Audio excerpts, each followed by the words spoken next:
இப்படி ஒரு அறிவுபூர்வமான கருத்தை யாராவது சொல்ல கேட்டிருக்கீங்களா? பரம்பரையாக திமுகவில் இருப்பவர்கள் கூட இப்படி ஒரு அறிவுபூர்வமான கருத்தை இவ்வளவு அனாயாசமாக கூற முடியுமா அப்படிங்கிறது தெரியாது. கழகத்தின் கொள்கைகளையும் கோட்பாடுகளையும் உள்வாங்கி பிரச்சார பீரகிங்களாக இருக்கும் நபர்கள் கூட இப்படி ஒரு கருத்தை கூற தெரியாமல் இவ்வளவு நாட்கள் விழிப்பிதுங்கி இருந்தாங்க. ஆனால் திமுக அதிமுகவிற்கு மாற்றாக கட்சி தொடங்கி டார்ச் லைட் எல்லாம் கையில் எடுத்து டிவி மீது தூக்கி அடித்து தன்னுடைய கோபத்தை எல்லாம் வெளிக்காட்டிய கமலஹாசன் அவர்கள் ஒரே ஒரு ராஜ்யசபா சீட்டுக்காக எப்படியெல்லாம் கடுமையாக உழைக்கிறாரு தெரியுமா? சும்மா சொல்லக்கூடாது. அந்த ஒரே ஒரு ராஜ்யசபா சீட்டு உண்மையாகவே அருமையாக வேலை செய்யுது. கள்ளக்குறிச்சி சாராய விவகாரத்தில் வெற்றிகரமாக கமலஹாசன் தன்னுடைய கருத்தை தெரிவிச்சிருக்காரு. அவர் நடித்துள்ள கல்கி படம் இந்த வாரம் ரிலீஸ் ஆக உள்ள நிலையில் எங்க தலைவர் பட ப்ரமோஷனுக்கு கூட போகாமல் கள்ளக்குறிச்சியில் சாராயம் குடித்து ஆஸ்பத்திரியில் படுத்து கொண்டிருப்பவர்களை பார்க்க போயிருக்கிறார் என்று கமல் ரசிகர்களும் மக்கள் நீதி மையத்தின் தொண்டர்களும் குதூகலம் அடைஞ்சிருக்காங்க. அப்படி என்னதான் கருத்து தெரிவிச்சிருக்காரு அப்படின்னு கொஞ்சம் ஆழ்ந்து பார்த்தால் எங்கள் தலைவர் நடிக்கிற படமே புரியறதுக்கு பல வருடம் ஆகும். நீங்க என்னடானா தலைவர் சொன்ன கருத்துக்கெல்லாம் உடனடியாக விளக்கம் கேட்கிறீங்களே என்று இருந்தது அவருடைய தீர்க்க தரிசன தொலைநோக்கு பார்வை. கமல் என்ன சொன்னார்னு பார்ப்போமா? மதுக்கடைகளை உடனே மூடினால் மட்டும் எல்லாம் முடிந்துவிடும் என்பது தவறான கருத்து.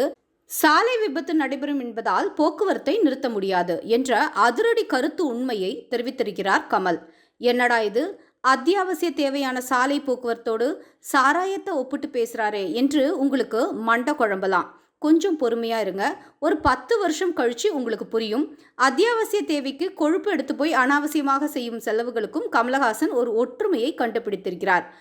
அதன் பின்னால் மிகப்பெரிய உலக தத்துவம் ஒன்று ஒளிந்து கொண்டிருக்கும் என்பதை நாம் மறந்துவிடக்கூடாது.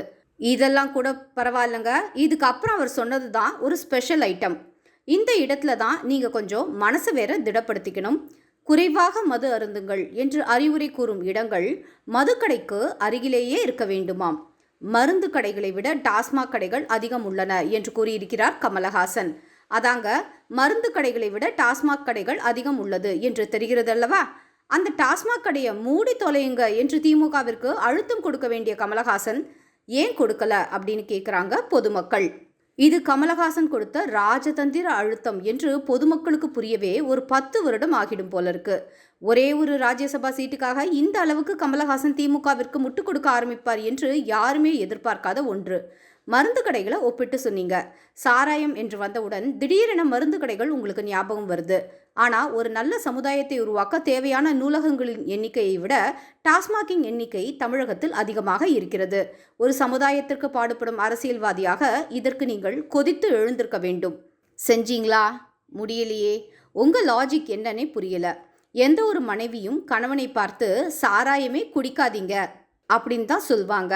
அந்த அறிவுரையெல்லாம் கேட்ட பிறகு கூட நேராக டாஸ்மாக் கடைக்கு வந்து குறைவாக மது அருந்துங்கள் என்று ஒரு போர்டை பார்த்தவுடன் சடார் என்று திருந்தி சாராயம் குடிப்பதை நிறுத்திடுவாங்களா என்ன? அதான் நல்ல கொட்டை எழுத்துல எழுதியிருக்கீங்களே, மது நாட்டுக்கும் வீட்டுக்கும் உயிருக்கும் கேடு என்று. அப்படி எழுதிய கடை எங்கே இருக்கிறது என்று தேடி தேடிதான் இவர்களும் சாராயத்தை குடிச்சு கொண்டிருக்காங்க. ஒரே ஒரு ஆறுதலான விஷயம், நல்ல சாராயம் கள்ள சாராயம் என்று வகைப்படுத்தி அதற்கு ஒரு புதிய விளக்க உரை கொடுக்காமல் கடந்து விட்டார் கமலஹாசன். இல்லையென்றால் அதற்கும் நாங்கள் டிக்ஷனரியை தூக்கி கொண்டு அலைய வேண்டியதாக இருக்கும்.